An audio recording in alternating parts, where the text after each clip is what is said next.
या था मुझे जया जी साइज पो दया त अचे न यार जया ते तो दया मुखे ही करनी है एकड़े डी मुझो हल जया तो कहीं बगीचे में तो घुमाए जी बाग में जी हलो खुश थी पई भगवान जो कसम सुबह जो 10 बजे ब्यूटी पार्लर में वेल शाम जो 5 बजे मोटी ये हल मुझो हल जिन्न तो पिनाए जी अदा व्यासी बाग में बगीचे में जी पहुंचासी तो उते वो मटका कुल्फी वारो हुनन मटका कुल्फी वारो मटको उनजे साइकिल जे पुठियां बधी ए कुल्फी माए वाला रबड़ी मलाई वाला ये होका दींदो चे हिन जो ॾिठो कुल्फी वारो सो मुखे चींजी हेडा मुखे एक कुल्फी वठी दे न या मुचो वे जन्नत वे ते मां तो जरा कुल्फी वठी दो चा कुल्फी वारो तो चलो साइकिल ते हो अगते वधियो मां पोठी डोड़ पाती तिखी पंधी पंध डोड़ पाईंदो वञा वञी उनके साइकिल वारे के हथ कयम कुल्फी वारे मुझो दा ब कुल्फियूं दे हुन ॾिनी मुझो पैसा घणा ची 60 मुझो 60 रुपया वठ 60 उनके ॾेई ब कुल्फियूं वरतम हिकड़े के चूसीनो चा ॿिए खे वरी लोॾींदो चा हिकड़ी चूपींदो चा ॿिए खे लोॾींदो चा सोधा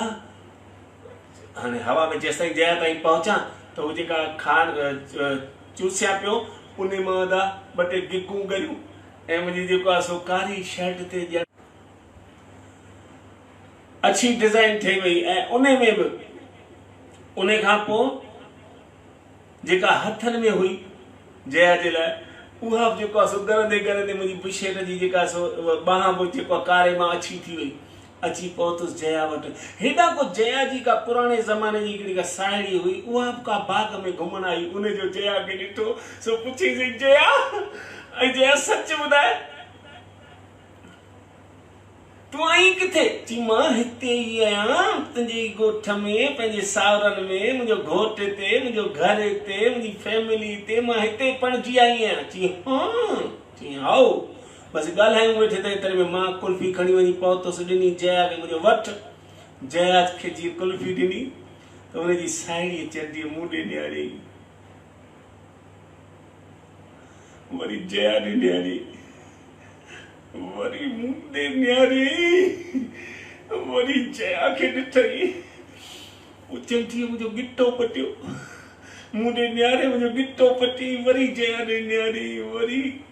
पर्स में चॉकलेट कदी मुखे ॾिनई वरी जया ॾे न्यारी वरी चंटीअ मूंखे थोड़ी किताड़ी कई वो नेठ जया का पुछी जया सच ॿुधाए मुई ही तुंहिंजो पहिरियां वॾो पुट ही आहे न हां ॿुधायो आंटा सड़िया बचा मूं तो उन ॾींहुं कसम खणी छॾियो त जेकर ये चंडी मरी भी पई न त हिन जे लाश सां गॾु मसरन में भी कोन वेंदुसि न त माण्हू पुछंदा ॿुधाए त माणे मुई कीअं सोधा नथो पुॼी सघंदा जिन्ननि खे मुंहुं ॾेई वेठा आहियूं पर कजे बि छा ये बुशेट थोड़ी आहे भई दर्जीअ वॾी सुबी ॾिनी हाणे वॾे भाउ खे कर्मनि में भाउ इहा त खणी तूं पाए इहा त मुंहिंजे लाइ ठही आहे मूंखे ई पाइणी आहे ऐं उन में भी परमात्मा बचाए वेठो आहे हिकु दफ़ो चई हेॾा जेके शादीअ में जेके 2 सेंटर मिलिया उहे त हाणे फाटी विया आहिनि हेॾा मूंखे चंपल वठी ॾियो न मुंहिंजो हल सो पालनपुर में मुंहिंजो हिकिड़ो दोस्त हूंदो राम बूट हाउस वारो रामचंद देवनाणी उनजे दुकान ते वियासीं मां चयो दा भाॼाइण जे लाइ हिकु सैंडल ॾे हिकिड़ी चंपल बि ॾे सो वीचारे जया ॾे न्यारी वरी उनजे पेर ॾे न्यारी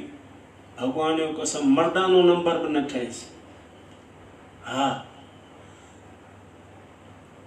13 नंबर चंपल सैंडल कढी ॾिनईसि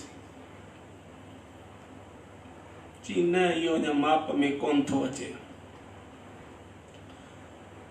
पोइ मर्दानी चंपल कढी पाराईंसि पेर विधई अञा थोड़ी वॾी अदा मर्दाने में ॾे 11 नंबर भगवान कसम हाथीअ जो जंहिंजो हाथीअ जहिड़ो पेर हुजे न उन खे अचे उहो रखींसि। चई हिन में पेर विझो, पेर विधई, वेठी हुई न हुन ते बेंच ते, त पेर में हुन चंपल विधईंसि। चई बसि अदा इहा माप सही आहे, पर डिज़ाइन बि। त हू डिज़ाइन ॻोल्हण लाइ सोचणु लॻो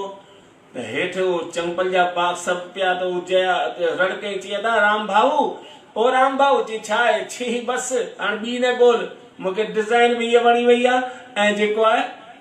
सो साइज़ बि इहा पूरी आई आहे। सोने राम चयो भाभी इहा चंपल कोन्हे,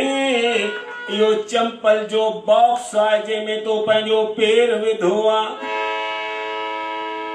सो अदा कुल मिलाए करे ॿुधायोमांव जिन